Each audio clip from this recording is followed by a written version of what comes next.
अफगानिस्तान से भीख ना मांगें और अपने सूबे के लोगों को तहफ़्फ़ुज़ फराहम करें, यह कहना है DGISPR अहमद शरीफ चौधरी साहब ने आज अपनी प्रेस कॉन्फ्रेंस में कहा है। अस्सलाम वालेकुम नाज़रीन, मैं हूं तज़मीन जावेद और यह खबर से तज़किये तक बहुत ही अहम प्रेस कॉन्फ्रेंस आज DGISPR की तरफ से की गई है पेशावर कोर कमांडर हेडक्वार्टर्स में। और ये मुतवक्किल प्रेस कॉन्फ्रेंस जो थी आनी थी, क्योंकि खैबर पख्तूनख्वा के हवाले से जो इत्तलात आ रही हैं कि वहाँ पे सिक्योरिटी के मसाइल बढ़ते जा रहे हैं। परसों आपने देखा कि औरंगज़ई के अंदर हमारी अफवाज ने शहादतें दी, जिसमें 2 ऑफिसर्स भी शहीद हुए और सोल्जर्स तो वैसे ही शहादतें दे रहे हैं। 2025 में भी 2 माह रहते हैं, लेकिन पिछले 4 सालों का अगर ट्रैक रिकॉर्ड उठाया जाए और डेटा उठाया जाए तो 2024 के अंदर जो पाकिस्तान के अफवाज ने शहादतें दी हैं वो पिछले 4 सालों में ज्यादा है। तो सवाल अभी उठता है कि अब क्या होगा। और आज जो एक प्रेस कॉन्फ्रेंस में DGISPR साहब की तरफ से कहा गया है कि पॉलिटिकल नेक्सस जो है एक तरह से दहशतगर्दों के लिए वो काबिल कबूल नहीं है। और उन्होंने ये कहा एक तरह से, आप अगर मैं इसको समराइज करूं आज की प्रेस कॉन्फ्रेंस को, तो पाकिस्तान तहरीक इंसाफ जिसकी हुकूमत है खैबर पख्तूनख्वा में, उसके खिलाफ एक चार्जशीट है और जिस पर बहुत से रिस्पॉन्सेस अभी एक्स अकाउंट पे आ रहे हैं PTI की तरफ से। और ये मामला जो है देखते हैं आगे किस तरफ जाता है।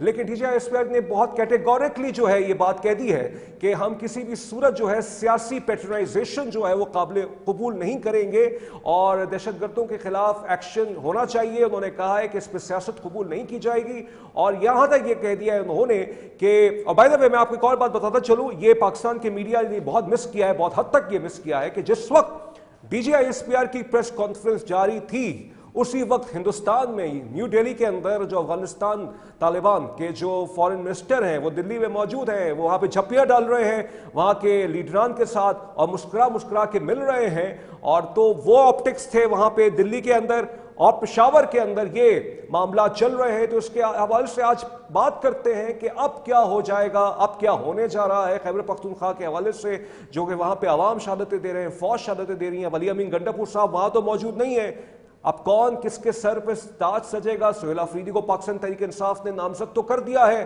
लेकिन क्या 2 हफ्ते बाद वही चीफ मिनिस्टर होंगे या कोई और होगा? इस गुत्थी को सुलझाते हैं। हमारे साथ मौजूद हैं जुनैद रजा साहब, सीनियर तज्जियाकार हैं, और उनके साथ हमें ज्वाइन करने जा रहे हैं बाबर यूसुफजई साहब, साबिक तर्जुमान हैं वजीर आला बलूचिस्तान के। जुनैद, आज आप अपने प्रेस कॉन्फ्रेंस देखी DGISPR की, क्या कहेंगे? पाकिस्तान तहरीक इंसाफ के लिए अच्छी खबरें इसमें या बुरी खबरें? सबसे पहले तो बहुत शुक्रिया तज़मीन साहब। बात ये, मैं बिल्कुल DGISPR की प्रेस कॉन्फ्रेंस देखी और DGISPR की प्रेस कॉन्फ्रेंस का जो लुब्बे लुबाब एक तज्जिया किया जाए वो सिर्फ ये है कि 2013-2014 के अंदर नेशनल एक्शन प्लान NAP, जो कि इस मुल्क की तमाम पॉलिटिकल पार्टीज ने मुत्तफ़िक़ा तौर पे मंजूर किया, उसके अंदर एक चीज तय हुई थी। वो चीज ये तय हुई थी कि दहशतगर्दों के साथ, खवारजियों के साथ बात नहीं होगी, जंग होगी। और DGISPR ने आज बार बार इस चीज का तस्करा किया कि अगर बातचीत मसले का हल होती, क्योंकि इस मुल्क में एक सूबे से मुस्तकिल ये आवाजें आ रही हैं कि दहशतगर्दों के साथ, टेररिस्ट हजरात के साथ बात की जाए और उनको बिठा के बात की जाए, हर मसले का हल बातचीत है। अगर हर मसले का हल बातचीत होता तो गुज़वा बदर के अंदर DGISPR ने भी कोट किया कि गुज़वा बदर के अंदर क्यों जंग हुई, गुज़वा क्यों लड़ी गई, हुज़ूर सल्लल्लाहु अलैहि वसल्लम बात कर लेते। और जितनी भी गुज़वात हुई हैं, अगर उनकी हम रूट कॉज को देखें, थोड़ी सी अगर हम हिस्ट्री के ऊपर गौर करें, उस रूट कॉज के ऊपर जाएं, तो वो किसी न किसी सहाबी के साथ जुल्म हुआ, कोई सहाबी कत्ल हुए, शहीद हुए, कोई सहाबी कैद हुए और उसके बाद एक जंग, एक गुज़वा जो है रसूलुल्लाह सल्लल्लाहु अलैहि वसल्लम ने उम्मत की तरफ से लॉन्च कर दी। लेकिन यहाँ पे भी मामला खवारजियों के साथ है। मामला आप बात किस सूरत में बातचीत करेंगे? बुनियादी तौर पे तो उन आवाजों को इस वक्त खत्म होना चाहिए जो ये कहते हैं कि इनके साथ बातचीत की जाए। किस बात पे बात की जाए? ये जो लोग बात कर रहे हैं कि इनके साथ बात की जाए, बुनियादी तौर पे ये 70,000 सिविलियंस और फौजियों की कुर्बानियों का ये मजाक उड़ा रहे हैं कि जिसने हमें मारा उसके साथ बात कर ली जाए। मतलब क्यों बात की जाए? आप मुझे बताएं तो एक शख्स उठता है, वो अपने ऊपर कोई बम मानता है और वो आपके सिक्योरिटी फोर्सेस के एहलकारों को शहीद कर देता है, कभी किसी मस्जिद में जाके पड़ जाता है, कभी क्या। अच्छा, और ये सारी लहर सिर्फ एक सूबे से है, ये बड़े मजे की बात है। ये सारी लहर उस एक सूबे से है और उस एक सूबे से होने की बुनियादी वजह यह है कि वहां पे जब हम बात करते हैं अफगानियों को वापस भेजने की, तो वहां पे रिटेलिएशन, वहां पे बड़ी सख्त मज़ाहमत आती है कि जी नहीं, ये वापस नहीं जाएंगे। हम बात करते हैं दहशतगर्दों के खिलाफ बात करने की, DGISPR। ठीक है जुनैद साहब, मैं आता हूं, आपका पॉइंट क्लियर हो गया है। हमें बाबर यूसुफजई साहब भी ज्वाइन कर चुके हैं, साबिक तर्जुमान है वजीर आला बलूचिस्तान के, और अच्छा अभी वो नहीं है, अभी हम ज्वाइन नहीं किया उन्होंने अभी तक, लेकिन बहरहाल जुनैद, अच्छा ये मुझे बताइएगा कि एक सवाल है, बहुत इंपॉर्टेंट सवाल है, शायद हमारी याद दहानी में ये बात नहीं है। आपको याद होगा 2021 में जब इमरान खान वजीर आजम थे और DGI फैज हमीद थे, उन पर फर्द जुर्म आयद हो चुकी है, बाजवा साहब आर्मी चीफ थे, तो उसके बाद जब इनकी हुकूमत गिराई गई या खत्म हुई या उनके नो कॉन्फ्रेंस मोशन के जरिए से उनकी हुकूमत गिरा दी गई, तो उसके बाद ये हुआ कि रीसेटलमेंट की जो पॉलिसी थी, जिसमें यह कहा गया था कि जो तहरीक तालिबान पाकिस्तान के जो दहशतगर्द हैं उनको लाके बसाया जाए, उसको सपोर्ट पीपल्स पार्टी ने भी की थी या किया था, PMLN ने भी किया था। तो सवाल यहां पे ये भी तो पैदा होता है कि तहरीक इंसाफ पे तनकीद हो रही है, तो फिर इन दोनों जमातों पे भी तनकीद होनी चाहिए। लेकिन तज़मीन साहब, जब 2021 में खान साहब प्राइम मिनिस्टर ऑफ पाकिस्तान थे, तो खान साहब के मुतादिद बयानात रिकॉर्ड पे मौजूद हैं कि हमारी फौज के मुखालिफ जो लोग हैं, जो खवारजी हैं, जो दहशतगर्द हैं, जो TTP वाले हैं, इनके साथ जंग की जाएगी। और जब हम प्राइम मिनिस्टर होते हैं, जब हम हुकूमत के अंदर होते हैं तज़मीन साहब, तो हम कहते हैं दहशतगर्दों से जंग की जाएगी, और जब हम अपोजिशन में होते हैं तो हम कहते हैं क्या दहशतगर्दों से बातचीत की जाए। आप मुझे बताएं कि ये कौन सा तरीक़ाकार है कि सिर्फ रियासत को ब्लैकमेल किया जाए? अगर कोई शख्स, रियासत किसी शख्सियत से, किसी शख्स से, किसी पॉलिटिकल पार्टी से ऊपर नहीं होती है। अभी आपने इंट्रो के अंदर एक बात की थी कि आपने कहा जी वो आफरीदी साहब को वजीर आला नॉमिनेट कर दिया। आपने उनकी आखिरी स्पीच पढ़ी है, सुनिए, जो वजीर आला। अच्छा जुनैद, हमें ब्रेक के लिए कहा जा रहा है, डिस्कशन को ब्रेक के बाद लेके चलते हैं। इस वक्त सूरत हाल ये है, जैसे मैंने इंट्रोडक्शन में कहा था कि जब ये DGI की प्रेस कॉन्फ्रेंस चल रही थी, तो अफगानिस्तान से ऑप्टिक्स ये आ रहे हैं कि जब अमीर मुत्तकी साहब जो है झप्पियां मार रहे हैं, झप्पियां लगा रहे हैं हिंदुस्तान के साथ। साबित हो चुका है अशरफ गनी हो या अफगान तालिबान हो, पाकिस्तान के खिलाफ इस्तेमाल हो रहे हैं। लेकिन इनके हवाले से एक बयान आज भी मौजूद है कि उन्होंने अपने आप को जो है अफगान तालिबान ने जो है गुलामी की जंजीरें आजाद की हैं, ये गुलामी की जंजीरें आजाद की हैं, आज पाकिस्तान जो है सब कुछ सह रहा है। इस नुक्ते पे ब्रेक लेते हैं, ब्रेक के बाद फिर से आते हैं।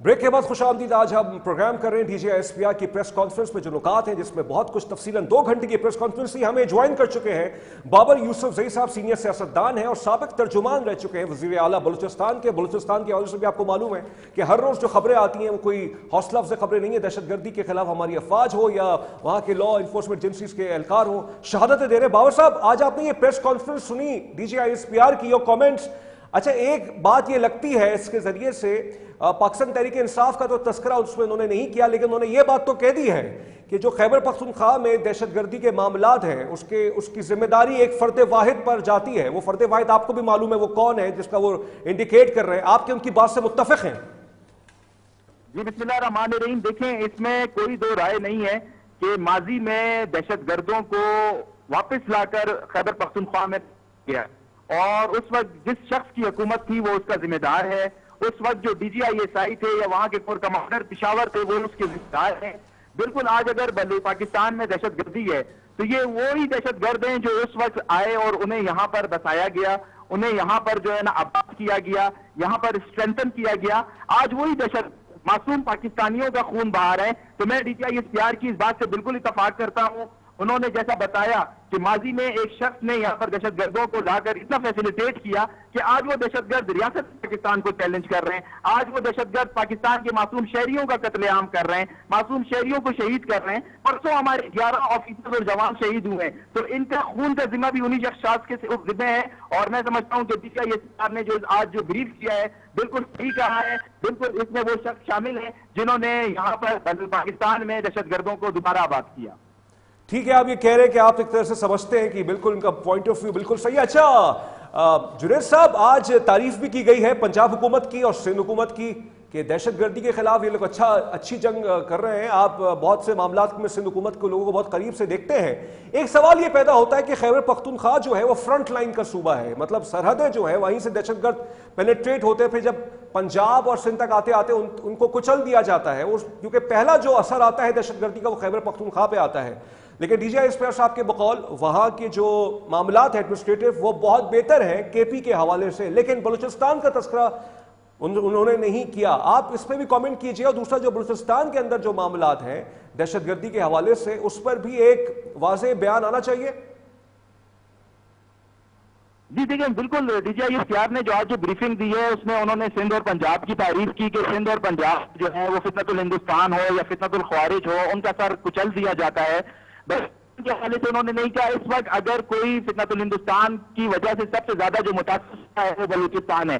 बलूचिस्तान में भी हमारी सिक्योरिटी फोर्सेज, हमारी आर्मी, हमारी एससी, हमारी पुलिस रोजाना की बुनियाद पर इन फितनतुल हिंदुस्तान के खिलाफ जानों का नजराना दे रही है।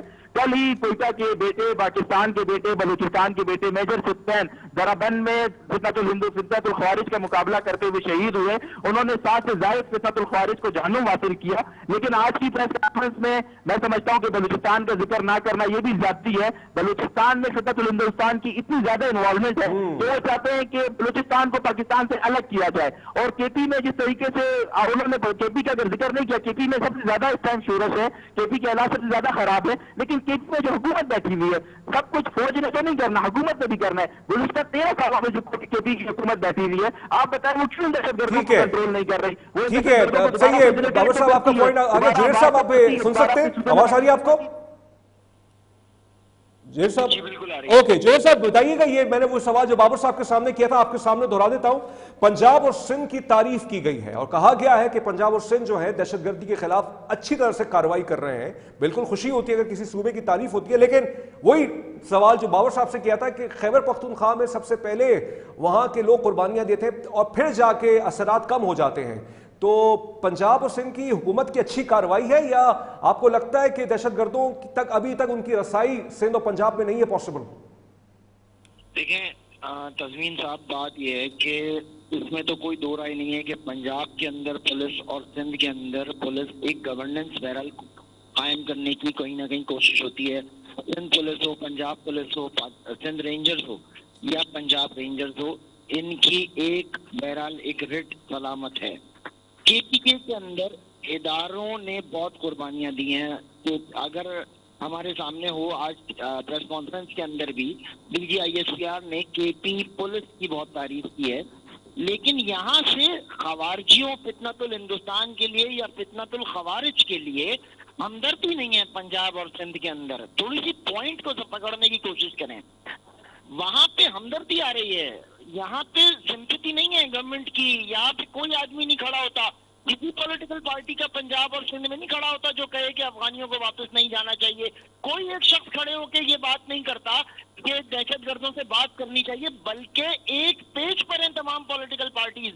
मेरे भाई बाबर यूसुफजई साहब सीनियर सियासतदान है, साबिक तर्जुमान है वजीर आला के बलूचिस्तान के, वो भी इस बात पे मुत्तफिक होंगे कि इनके साथ बातचीत ना की जाए। लेकिन अगर कहीं से आवाज आ रही है तो वो एक ही सूबा और एक ही जगह से सियासी क़यादत है जिसके ऊपर बात की जा रही है कि यार आप हिमायत कर रहे हैं, पूरे मुल्क में कहीं और हिमायत नहीं हो रही।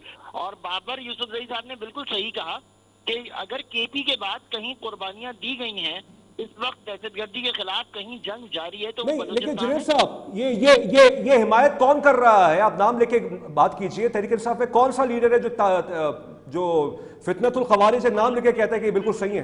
के लिए नॉमिनेट किया है तहरीक इंसाफ ने, जिसको वजीर आला के लिए नॉमिनेट किया है, उसकी आखिरी स्पीच उठा के देख ले। उन्होंने कौन सा रकीस हमला नहीं किया दहशतगर्दों की हिमायत में फौज के ऊपर।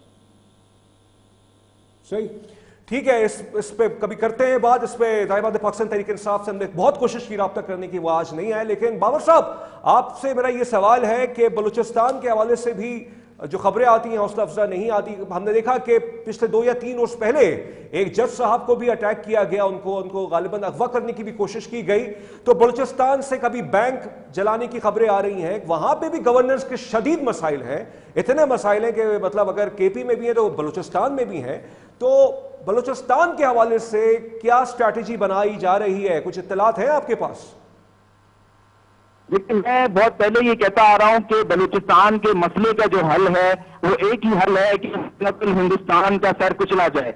बलूचिस्तान के हवाले से हमारे जो मुल्की अदारे हैं वो क्या स्ट्रेटेजी बना रहे हैं उसका मुझे इल्म नहीं है, लेकिन मैं ये समझता हूं कि गुज़िश्ता दिनों फितनतुल हिंदुस्तान ने, भारत की प्रॉक्सीज ने, भारत स्टेट एजेंडों ने ये दावा किया था कि उन्होंने बलूचिस्तान का एक जिला खुजदार की एक तहसील ज़हरी के ऊपर अपना मुकम्मल कंट्रोल हासिल कर लिया है। उन्होंने रियासत के अंदर रियासत बनाने की कोशिश की, लेकिन हमारी सिक्योरिटी फोर्सेज जब उनके पीछे गई, उनको जहन्नुम हासिल किया। अल्हम्दुलिल्लाह ज़हरी का जो मुकम्मल कंट्रोल है वो अफवाज पाकिस्तान के पास है, हुकूमत पाकिस्तान के पास है। भारत की सबसे ज्यादा जिस टाइम इन्वॉल्वमेंट है वो बलूचिस्तान में है। भारत नहीं चाहता है कि सीपैक कामयाब हो, भारत नहीं चाहता है कि हम अमेरिका के साथ मुस्तकबिल के जो एग्रीमेंट्स कर रहे हैं, जो मुआहदे कर रहे हैं वो कामयाब हो। भारत नहीं चाहता है कि रिकॉर्डिंग कामयाब हो। तो भारत की जो सबसे ज्यादा इस टाइम इन्वॉल्वमेंट है वो बलूचिस्तान में। गवर्नमेंट ऑफ बलूचिस्तान का मैं फेलियर इसलिए नहीं कहूंगा क्योंकि गवर्नमेंट ऑफ बलूचिस्तान अपने वसाइल में रहते हुए 100% पूरी ये कोशिश कर रही है कि इन हालात से निपटा जाए। बलूचिस्तान रकबे के लिहाज से पाकिस्तान का सबसे बड़ा सूबा है। हमारे साथ दो मुल्कों के बॉर्डर्स लगते हैं। आपको पता है हमारा कोस्टल बेल्ट जो है वो दुनिया का बल्कि एशिया का सबसे बड़ा जो है ना वो कोस्टल बेल्ट है। तो यहाँ पर भारत की जो इन्वॉल्वमेंट है वो बहुत ज्यादा है। अफवाज पाकिस्तान रोजाना की बुनियाद पर यहाँ पर कुर्बानियां दे रही है। बलूचिस्तान का जो डायनामिक्स है वो केपी से, पंजाब से, सिंध से बिल्कुल मुख्तलिफ है। तो बलूचिस्तान हुकूमत को थोड़ा टाइम देना चाहिए। बलूचिस्तान में सिक्योरिटी के अदारे जिस तरीके से कार्रवाइयां कर रहे हैं, मैं समझता हूं उसमें मजीद तेजी लानी होगी। जिस तर्ज पर वजीरिस्तान में ऑपरेशन किया गया, जिस तर्ज से वाना में ऑपरेशन किया गया, बलूचिस्तान में भी दहशतगर्दों के खिलाफ उस तर्ज पे ऑपरेशन करना होगा, क्योंकि ये फितनतुल हिंदुस्तान प्यार की जुबान नहीं समझते। ये सिर्फ जो है ना हमें कत्ल करना चाहते हैं, बलूचिस्तान का अमन तबाह करना चाहते हैं। बहुत आपने बारीक बात की है। इसका एक ही हल है कि इनका सर कुचला जाए। मैं अरबाब इख्तियार से ये दरख्वास्त करूंगा, आपके प्रोग्राम के तवज्जुह से मैं ये रिक्वेस्ट करूंगा कि में पहले दहशतगर्दी खत्म कर दें, गवर्नेंस भी सही हो जाएगी, करप्शन भी खत्म हो जाएगी, सब कुछ सेट हो जाएगा। लेकिन इस वक्त भारतीय जितनी भी प्रॉक्सीज हैं, जितनी भी इन्वॉल्वमेंट है, ठीक है, भारतीय प्रॉक्सीज जो है बलूचिस्तान में, बाबर साहब कह रहे हैं अरबाब इख्तियार से कि वहां पे भी मिलिट्री ऑपरेशन किया जाए। जुनेद साहब बात तो बिल्कुल बचा है। अगर खैबर पख्तूनख्वा में मिलिट्री ऑपरेशन हो सकता है या कोई काइनेटिक ऑपरेशन हो सकता है, इसमें भी कंफ्यूजन है। काइनेटिक ऑपरेशन और मिलिट्री ऑपरेशन में लोग थोड़ी से फर्क करते हैं। बलूचिस्तान में भी इसी लेवल का होना चाहिए आपके नजदीक? काइनेटिक ऑपरेशन तो जुनेद साहब से सवाल है। बाबर साहब, जुनेद साहब आपको आवाज आ रही है? जी बिल्कुल आ रही है। और जिस तरह मैं इंडोर्स करूंगा बाबर यूसुफजई साहब की बात को कि बिल्कुल एक मिलिट्री ऑपरेशन होना चाहिए। देखें, उस नेशनल एक्शन प्लान को दोबारा से टेबल किया जाए। इन तमाम सियासतदानों को जो बात करते हैं कि ऑपरेशन नहीं होना चाहिए, उनको नेशनल एक्शन प्लान पढ़वाया जाए। मैं तो ये समझता हूं कि पाकिस्तान में इस वक्त दहशतगर्दी की जो नई लहर है उसके अंदर नेशनल एक्शन प्लान को तो निसाब का दर्जा दिया जाए कि खवारजियों से बात नहीं होगी। खवारजी चाहे फितनतुल खवारिज हो या फितनतुल हिंदुस्तान हो, उनके साथ जंग होगी, किसी किस्म की बात नहीं होगी। मिलिट्री ऑपरेशन ही हल है। मिलिट्री ऑपरेशन ही हल है। बाबर साहब, एक याद दहानी, मैं ज्यादा उसमें नहीं जाऊंगा। एक दहशतगर्द पाकिस्तान के जेल से फरार हो चुका है और आज तक उसके वेयर अबाउट्स नहीं पता। उस दौर में इमरान खान साहब की हुकूमत थी और DGISI फैज अमीर साहब थे। आपको कुछ इत्तला है मौसूफ किधर है वो? जी बाबर साहब, आवाज आ रही है? आवाज आपकी कट रही है। बाबर साहब आप हैं हमारे साथ? आपकी आवाज स्लो आ रही है मुझे। अच्छा बाबर साहब, मैं कह रहा हूं, मैं बिटवीन द लाइंस बैनुल सुतूर बात कर रहा हूं। एक दहशतगर्द फरार हो गया था पाकिस्तान के कैद से, इमरान खान साहब जब वजीर आजम थे उनके दौर में, तो आज तक उसके वेयर अबाउट्स नहीं पता चले हैं। कहां है वो?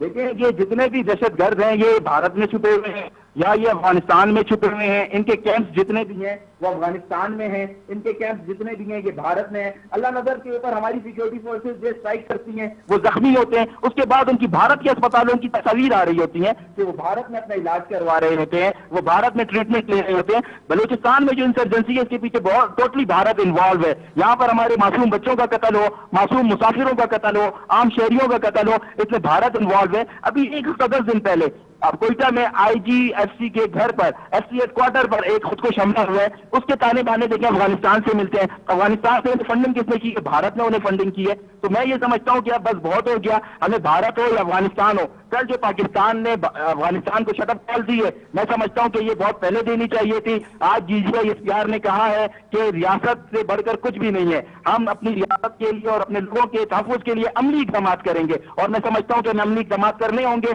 हम रोजाना की बुनियाद पर अपने शहादा की लाशें उठा कर थक चुके हैं। हमें फख्र है कि वो इस मुल्क के ऊपर कुर्बान हुए, उन्होंने इस मुल्क के लिए शहादत कबूल की है, उन्होंने इस मुल्क के लिए अपनी जानों का नजराना दिया है, लेकिन हम मजीद अपनी जानों का कुर्बानियां नहीं देंगे। अगर अफगानिस्तान हो, भारत हो या दुनिया से कहीं पर भी हमारे मुल्क में इन्वॉल्वमेंट होगी, हम अपनी खुद मुख्तारी पर कोई कंप्रोमाइज नहीं करेंगे। हम उन्हें जवाब देंगे और भरपूर जवाब देंगे, और वक्त आ गया है कि इन दहशतगर्दों का सर कुचला जाए और इनका किला कुमा किया जाए। अल्लाह करे दहशतगर्दों का सर पूरी तरह से कुचल दिया जाए। अच्छा जुनैद साहब, कल सोशल मीडिया पे कुछ खबरें थी कि पाकिस्तान की तरफ से अफगानिस्तान में दहशतगर्दों के ठिकानों पे, यानी TTP के ठिकानों पे, फितनतुल खवारिज के ठिकानों पे हमला किया गया है। आज DGI-SPR से सवाल किया गया, सवाल से ना उन्होंने कंफर्म किया है ना उसकी तरदीद की है, और कहा है कि अफगानिस्तान जो है वो बेस है एक तरह से दहशतगर्दों के हवाले से। और कल कुछ खबरें भी आ रही थी कि नूर वली मसूद जो है, जो TTP का जो लीडर है, वो मारा गया है। तो मुझे ये बताइएगा, फिर वो सहाफ़ी ये दावा कर रहे हैं कि वो उसकी कुछ ऑडियो क्लिप्स चल रही हैं कि वो नहीं मारा गया है। अगर ये खबर उसकी तस्दीक हो जाती है, और क्योंकि अभी तक तो तस्दीक नहीं हुई, ऑफिशियल स्टेटमेंट नहीं आया है, तो एक तरह से पाकिस्तान ने तो पैगाम पहुंचा दिया है कि हम अब किसी भी सूरत जो है वो कबूल नहीं करेंगे। और एक तरह से हिंदुस्तान भी कोशिशें कर रहा है अफगानिस्तान के अंदर अपने कदम को जमाने की। तो एक तरह से मैसेज तो चला गया हिंदुस्तान को कि अपने अज़ाइम, नापाक अज़ाइम से पीछे रहे। वो भाई, आपने उस सवाल को मैंने भी सुना है जो DGI-SPR साहब से किया गया कि क्या कल कोई ऐसा वाकया हुआ, तो मेरा उस पर सिर्फ एक जवाब है कि क्या ऐसा वाकया जो मुल्क और जो जगह हमारे मुल्क में दहशतगर्दी के लिए इस्तेमाल हो रही हो, बेस बनी हुई हो, क्या वहां पे ऐसा रिएक्शन आना चाहिए या नहीं आना चाहिए? सवाल ये नहीं बनता कि ये हमला हुआ है या नहीं हुआ, सवाल ये बनता है क्या ये हमला होना चाहिए था या नहीं होना चाहिए था। तो मेरे ख्याल से ये हमला होना चाहिए था। अगर नहीं हुआ तो अब हो जाना चाहिए, और अगर हो गया है तो बहुत अच्छी बात है। ये जवाब बहुत पहले जाना चाहिए था। ठीक है, आप कह रहे हैं कि अगर नहीं हुआ है तो हो जाना चाहिए था। बाबर साहब, आज आपने न्यू दिल्ली से कुछ तस्वीरें देखी होंगी। अमीर मुत्तकी साहब जो अफगान तालिबान के वजीर खारजा हैं, वो प्रेस कॉन्फ्रेंस कर रहे हैं, जयशंकर के साथ गले मिल रहे हैं और मुस्कुरा रहे हैं। हमने पाकिस्तान में 4 साल पहले जो एक हुकूमत थी यहाँ पे, वो उनको ऐसा पेश करते थे कि ये वो लोग हैं कि इन्होंने गुलामी की जंजीरें तोड़ी हैं, गुलामी की जंजीरें तोड़ी हैं पाकिस्तान के खिलाफ। मुझे आपकी आवाज सही नहीं आ रही है बाबर साहब, मैं ये कह रहा हूं कि आपने देखा होगा हिंदुस्तान में आज जो हुआ है कि वहां पे अमीर मुत्तकी साहब झपकियां डाल रहे हैं जयशंकर के साथ, और हमने 4 साल पहले जो हुकूमत थी यहाँ पे, वो कहती थी कि ये जो लोग हैं इन्होंने जंजीरें तोड़ी हैं गुलामी की, ऐसी गुलामी की जंजीरें तोड़ी हैं कि ये पाकिस्तान के खिलाफ इस्तेमाल हो रहे हैं। देखिए, मैं पहले दिन से ये कहता आया हूं और मेरा इस पर बड़ा क्लियर जो है ना स्टैंड है कि ये आप तीनों के सांप हैं। हमने इनकी 40 साल मेजबानी की, हमने इन्हें 40 साल अपने मुल्क में रखा, हमने इन्हें 40 साल जब इनका मुल्क जो है ना हालत जंग में था और ये जो है ना टुकड़े टुकड़े के मोहताज थे, हमने इन्हें अपने मुल्क में पाला। लेकिन ये हमारे अफगानी हो ही नहीं सकते। हमारा ब्रदर मुल्क है अफगानिस्तान, लेकिन जो अफगानी कौम है वो निहायत की एहसान फरामोश कौम है, वो निहायत ही नमक हराम कौम है। हमने इन्हें अपने कराची में कारोबार में हिस्सा दिया, हमने इन्हें कोयटा में अपने कारोबारों में हिस्सा दिया, लाहौर में दिया, इस्लामाबाद में दिया। लेकिन जब आज उन्हें मौका मिला है, वो जाकर, बिल्कुल आप सही कह रहे हैं, ये गुलाम है। ये जो है ना सिर्फ पैसों की बात समझते हैं, ये पैसे के लिए अपनी माँ भी बेच सकते हैं जो अफगानी है। आज वो अफगानिस्तान जो है ना, जिसको हमने जो उस टाइम पनाह दी, जिसको हमने बचाया दुनिया में, जिसका वजूद तक खत्म हो जाना था, आज वो जो है अफगानी जो एक वजीर है, वो जाकर जयशंकर से झपियां डाल रहा है, जयशंकर से गले मिल रहा है और हमें पैगाम देना चाह रहे हैं। पाकिस्तान को ये बताना चाह रहे हैं कि जो है हम इंडिया के साथ मिलकर तुम्हें नुकसान पहुंचाएंगे, तुम्हारा बाप भी आकर हमारा कुछ नहीं बिगाड़ सकता। ये अफगानी जो है नमक हराम लोग हैं, हमने इन्हें पाल कर अपने आस्तीन की सांप में पाल कर इनके साथ बड़ी गलती की। लेकिन ये गुलाम है और ये सिर्फ डॉलर और पैसे की जुबान समझते हैं। जो मुल्क भी इन्हें पैसा देगा, ये पैसे के लिए कुछ भी करेंगे। इसकी हमें बहुत बहुत पहले इनसे तवक्का थी। हमने हमेशा सिर्फ ये समझा कि इस्लामी मुल्क है, हमारा ब्रदर मुल्क है। हमारे मुल्क को डिस्टेबलाइज करने में अफगानिस्तान का सबसे बड़ा किरदार है, हमारे मुल्क को गैर मुस्तहकम करने में अफगानिस्तान का सबसे बड़ा किरदार है। भारत की प्रॉक्सीज अफगानिस्तान से होकर पाकिस्तान में दाखिल होती है, चाहे केपी हो चाहे बलूचिस्तान हो, वहां से ये पाकिस्तान में दाखिल होती है। तो ये जो है नमक हराम लोग हैं, इनसे हमें यही तवक्का रखनी चाहिए थी। लेकिन इंशाल्लाह अल्लाह अल्लाह के आप देखेंगे कि यही हिंदुस्तान जो है ना इनको इनकी मुंह की देगा और इंशाल्लाह ये फिर जो है रोते और गिरते हुए हमारे पास आएंगे। बहरहाल ये आपका पॉइंट ऑफ व्यू है, लेकिन मेरा जाती तौर पे मैं पूरी कौम को बुरा नहीं कह सकता। कुछ इसके अंदर जो है जो फ्रिंज एलिमेंट्स हैं उनके खिलाफ हमें मजम्मत करनी चाहिए, जो दहशतगर्दी में इस्तेमाल हो रहे हैं उनके खिलाफ भी आवाज उठानी चाहिए। लेकिन मेरा जाती ख्याल ये है कि कोई पूरी कौम जो है वो बुरी नहीं होती है। लेकिन बहरहाल जुनैद साहब, मेरा आपसे ये सवाल है, बहुत ही अभी इमरान खान साहब के अकाउंट से एक्स अकाउंट से कुछ ट्वीट्स आई, आपने भी पढ़ी होंगी, और वो सहाफ़ी हजरात जो पीटीआई के करीब समझे जाते हैं वो इस प्रेस कॉन्फ्रेंस में बहुत जो है उन्होंने लब कुशाई की है। इमरान खान साहब के नज़दीक अब पूरी कोशिश होगी, उनका ये बयानिया है, जिस बयानिया को गालिबन आज DGI साहब ने कहा है कि गुमराह कुन बयानिया फैलाने की कोशिश की जाती है, गालिबन वहीं वो इंडिकेट कर रहे होंगे, क्योंकि उन्होंने कहा कि फर्द वाहिद पर जिम्मेदारी आती है। इमरान खान साहब ये कह रहे हैं कि केपी के अंदर जो चेंज आएगा, जो चीफ मिनिस्टर लगाया जाएगा, उसको रोकने की कोशिश की जा रही है। आप इस बात से मुत्तफिक हैं? अच्छा, मैं पहले तो ये वाजे कर दूं, आपने बड़ी जबरदस्त बात की कि 4 साल पहले यहाँ गवर्नमेंट थी जो कहती थी कि गुलामी की जंजीरें तोड़ी हैं अफगानियों ने। उन्होंने गुलामी की जंजीरें कौन सी तोड़ दी, मुझे बताएं। उनकी औरत आज भी गुलाम है, उसको एजुकेट नहीं कर पाते वो। उनके आज भी वो निज़ाम है कि जहाँ जो है बच्चों का मुस्तकबिल महफूज नहीं है। मैं आपका लाइफ जो है, मैं बहुत सारी बातें नहीं करना चाह रहा कि अफगानिस्तान में जो माहौल है, आपके बिल में मेरे बिल में, वो कह दो बंद की, अपने लोगों को गुलाम रख के। पहली बात तो ये कि गुलामी की जंजीरें नहीं टूटती, गुलामी की जंजीरें टूटनी थी तो जहालत की जंजीरें टूटती, बेरोजगारी की टूटती, तो खराबी सेहत के अंदर जकड़े हुए हैं उसकी टूटती। इलाज कराने के लिए आपको कोयटा आना है, बाबर यूसुफ जई साहब के शहर के अंदर। आपको कारोबार करने के लिए कोयटा आना है, आपको कराची आना है, आपको पिंडी जाना है, इस्लामाबाद जाना है। ये कौन सी गुलामी की जंजीरें आपने तोड़ दी? बुनियादी तौर पे सिर्फ इन्होंने अपने आप को एक पलड़े से निकाल के डॉलरों के दूसरे पलड़े में डाल दिया कि भाई पहले हमें कहीं और से डॉलर मिलते थे, हम किसी और के लिए दहशतगर्दी किया करते थे, अब हमें भारत से डॉलर मिलते हैं तो अब हम भारत के फेवर में दहशतगर्दी करेंगे और भारत के दुश्मनों के साथ करेंगे। अच्छा, तो अफगानिस्तान की तारीख उठा के देखें कि उनके पास कभी आज तक कोई फसल नहीं हुई, इनके पास कोई इंडस्ट्री नहीं हुई, उनका जो इंडस्ट्री है वो सिर्फ वॉर है, उनको लड़ना है। अच्छा, आप लड़ें लेकिन दहशतगर्दी तो ना करें। देखिए, आज के दौर के अंदर लड़कर कब्जे करके जंगें नहीं होती कभी भी। आज के दौर के अंदर जो वॉर्स हैं वो उसके अंदर कहीं एक्सेस नहीं करते, वो आज भी गुलाम है। पहले किसी और के गुलाम थे, आज हिंदुस्तान के गुलाम हैं। आज वो हिंदुस्तान के गुलाम है। बाबर साहब, बिल्कुल 2 या 3 मिनट रहते हैं, योर कमेंट्स, लास्ट कमेंट्स। बिल्कुल, मैंने आपको कहा ना कि अगर देखिए किसी की कौम भी, मैं किसी के ऊपर तनकीद नहीं कर रहा, लेकिन जो इनका ट्रैक रिकॉर्ड है, जिस तरीके से इन्होंने पाकिस्तान के खिलाफ जो साजिशों का हिस्सा ये बन रहे हैं, जिस लॉबी का हिस्सा बन रहे हैं, उससे यही लग रहा है देखें कि ये जो है कल भी गुलाम थे, ये आज भी गुलाम है और ये मुस्तकबिल में भी गुलाम रहेंगे। आज ये हिंदुस्तान को अपना बाप मान रहे हैं, आज ये हिंदुस्तान को अपना आका मान रहे हैं और हिंदुस्तान को कबूल करने की और हिंदुस्तान से जो ये रवाबित बढ़ा रहे हैं उसकी सिर्फ एक ही वजह है कि हिंदुस्तान पाकिस्तान का दुश्मन है।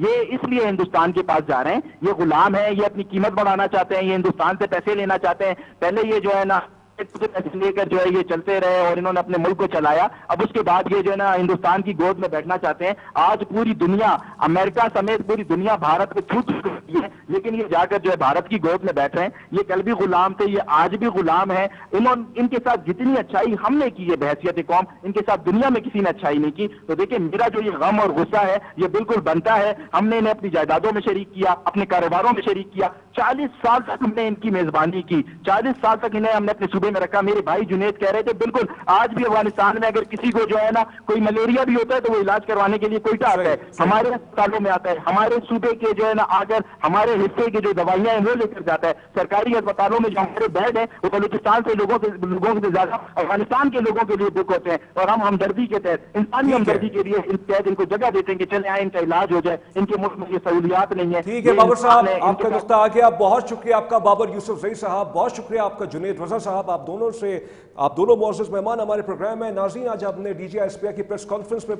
बात की, बहुत कुछ इसके अंदर नुकात हैं। उन्होंने NAP के हवाले से, नेशनल एक्शन प्लान के हवाले से बात की। उन्होंने कहा, इस हवाला दिया कि जो सजाएं हुई हैं जुडिशरी से इस पर दहशतगर्दों को बहुत कम हुई है, और उसकी उन्होंने वजूहात बताई, इस्तिगासा की कमजोरी। बहरहाल ये सारे सिविक मैटर्स हैं, इसको जो सिविलियन गवर्नमेंट्स हैं उनको रिजॉल्व करना चाहिए। अफगानिस्तान के हवाले से यहाँ पे हमारे दोनों मोअज़्ज़ज़ मेहमानों का एक पॉइंट ऑफ व्यू है, आप उससे इत्तेफाक भी कर सकते हैं, इख्तलाफ भी कर सकते हैं, आपका राइट है। लेकिन ये बात हकीकत है कि पाकिस्तान ने 40 साल तक अफगान रेफ्यूजीज को अपने मुल्क में जगह दी, हमने प्यार और मोहब्बत भी दिया, और अफगानिस्तान की तरफ से भी कुछ फ्रिंज एलिमेंट्स के अलावा जो है वहां से भी मोहब्बत आती है। तो सारी बातें हम लोग कौमियात में नहीं पढ़ना चाहते, लेकिन यह हकीकत है कि इस वक्त और पहले भी जो अफगानिस्तान की जमीन है वो पाकिस्तान के खिलाफ हमेशा इस्तेमाल हुई है, अशरफ गनी के दौर में, और अब तो लगता है कि हिंदुस्तान फिर से 4 साल बाद काबुल के अंदर, खबर दे रहा हूं कि अपने कॉन्सुलेट वो खोलने जा रहे हैं फिर से।